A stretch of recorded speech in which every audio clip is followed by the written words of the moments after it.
Hello everyone, welcome back to my channel.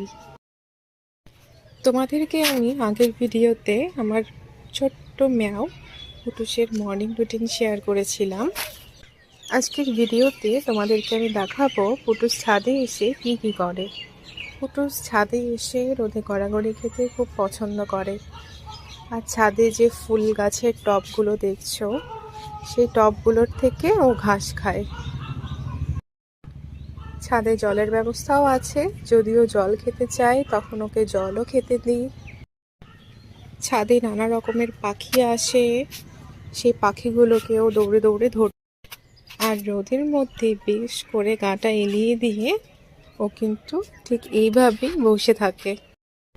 একদিন যদি ওকে ছাদে না নিয়ে আসে তাহলে ওকে রোজ ছাদে নিয়ে আসতেই হয়। তোমাদের বিড়ালও কি এরকম কোনো আবদার করে? আমাকে কমেন্ট করে